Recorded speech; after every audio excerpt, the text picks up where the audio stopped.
those ridiculous backs. You just bring the heat. We do. I mean, that's what we're doing right now with the 320 knot pass. Do you fly this C-17? I do. What's it like? It's like flying a fighter, isn't it? Kind of. It's got a stick in the hood. Yeah. Very It's a heads-up display. Yes, correct. Because they don't have play. Yes, we do. And you just hold it right there on the controls. Yep. Pretty cool. The C-17 is one of those airplanes. I think we're one of the only airplanes that when we go past the three-quarter flap, Yeah. we are what's called backside. So instead of pushing over to descent, when you push over, you actually speed up. And when you pull back, you slow down. When you add power, you climb. Okay. When you pull power, you descend. Now you're part of the reserves, which is a unique branch of the American military. Yes. It's unlike active duty in that you have a day job. We do, yes. Rob is a firefighter, and I do recordings. That's pretty cool. All right, now it looks really slow to me. You assure that that's 130 knots, huh? Yep. Man, it looks so slow, but it's like a zip code up there. When we're really lightweight, our landing speed can be less than 100 knots. That's incredible. So you having a good time down here in Australia?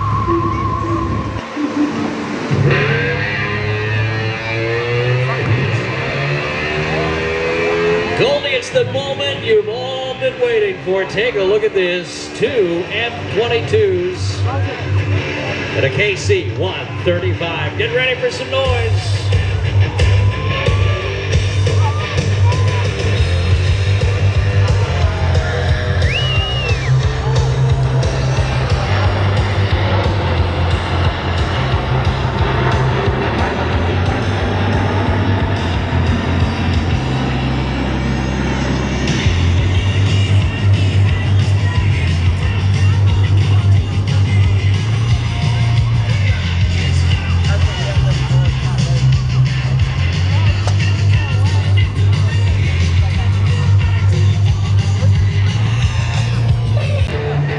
Alright, ladies and gentlemen, make sure you give them a big wave as they come past here at Surfers Paradise.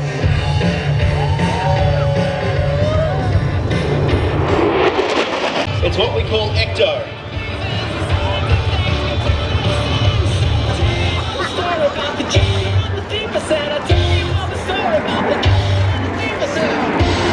There's a bit of that ecto there.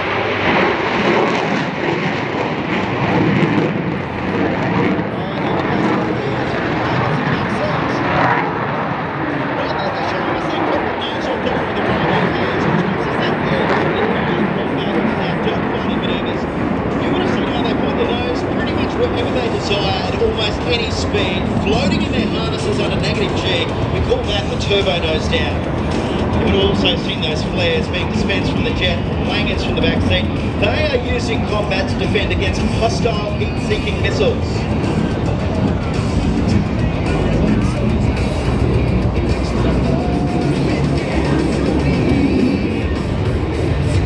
Right, the next manoeuvre the boys are going to show you how to do is exactly how manoeuvrable the Rhino can be. First, we're going to see a rapid aileron roll and finish with 2 pirouettes. Now, a pirouette is a highly delicate manoeuvre performed by the Rhino, allowing it to rapidly lower its nose at a high angle of attack. This can be used in combat to point the jet and threaten the bandit, even those 5th generation fighters.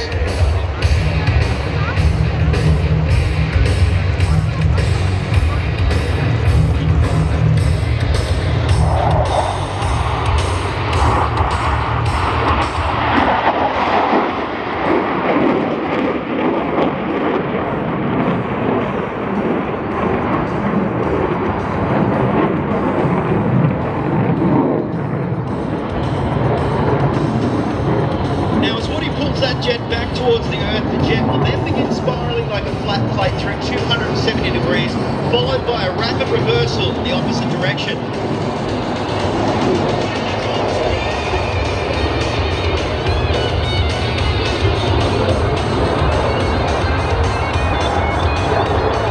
Whistle of flares there from Langens in the back seat, our weapons systems officer.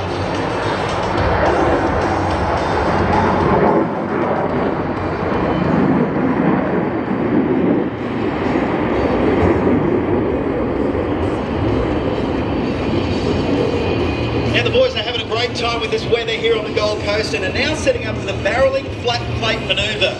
Now, there is a famous 1986 documentary that shows a similar move, but this is the Super Hornet equivalent of I'm going to hit the brakes and he'll fly right by. And yes, we're talking about Top Gun.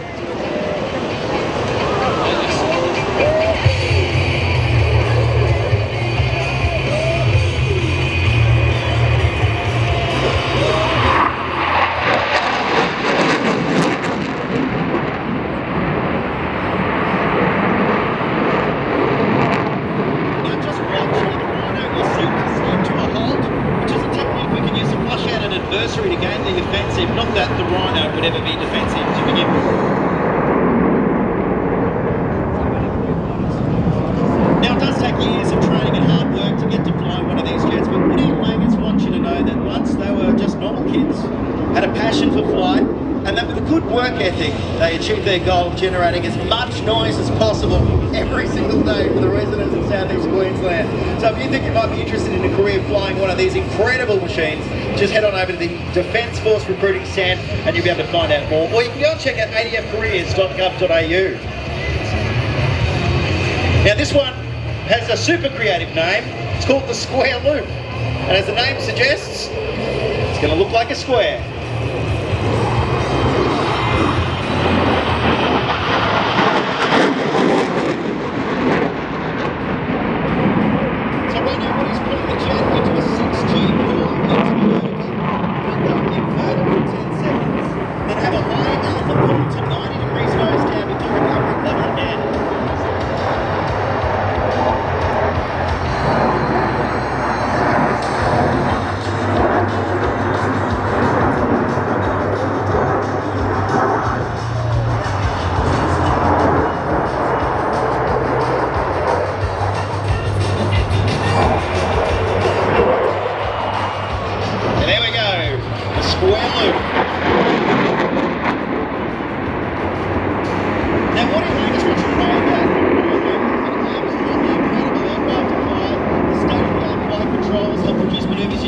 Possible at an altitude as low as 50 metres off the ground. This agility helps complement the Rhino's incredible radar, the avionics, extended combat range, and lethal weapons loadout.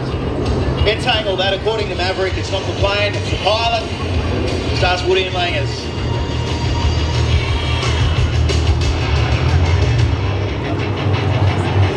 Now, if you thought the previous pirouette manoeuvre was impressive, I tell you what, you are absolutely going to love this one. Woody and Langers are now setting up for a 450-degree pirouette to once again showcase the Rhino's ability to rapidly yaw the aircraft to point its nose during a dogfight.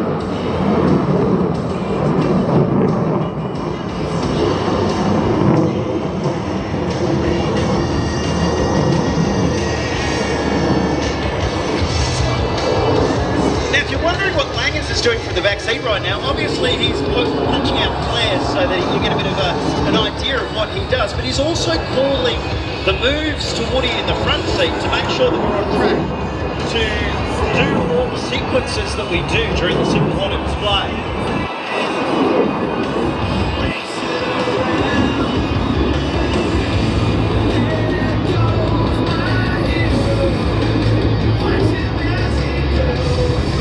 Now the Rhino is just as lethal at high speeds as it is at slow speeds. Now with a top speed of over 1.6 times the speed of sound, or roughly 2,000 kilometres per hour, the Super Hornet can quickly fly through valleys, defended by surface-to-air missiles and fifth-generation fighters, strike its target and head on out whilst maintaining the element of surprise. Get your cameras ready for the high-speed pass over 1,000 kilometres per hour.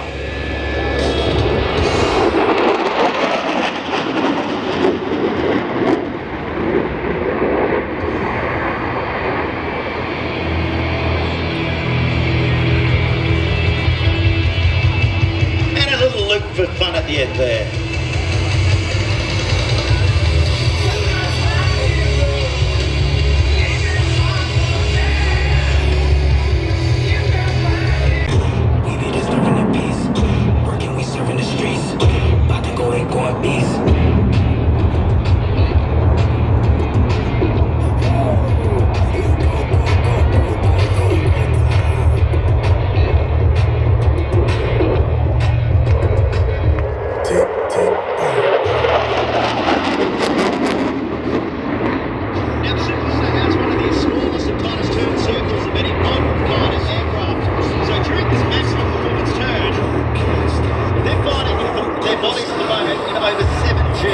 With their bodies feeling behind, about over a ton each right now.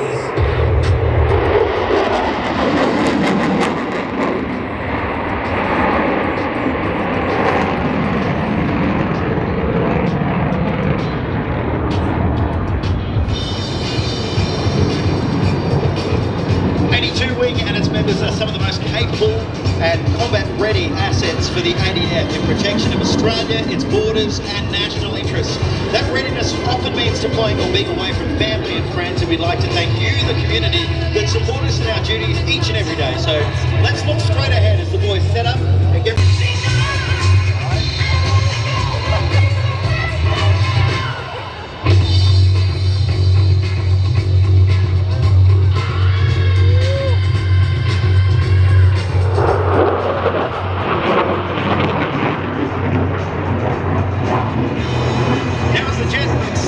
into the sky, the crew will reach 15,000 feet in less than 20 seconds, and if necessary, the Rhino can go as high as 50,000 feet, or it's probably the height of Mount Everest, and apparently, yes, the Earth does get flat from up there. That was a little note from Woody. Look, ladies and gentlemen, on behalf of the Officer Commanding 82 Wing Group Captain Paul Jarvis, Woody, Langers and all the aviators at 1 and 6 Squadrons, we hope you enjoyed this brief demonstration of the Rhino's capabilities. We hope you've had a great time here so far today. There's still plenty more to come with the Pacific Airshow. Matt, what did you think? Holy smokes, that was fun. You know what I'm telling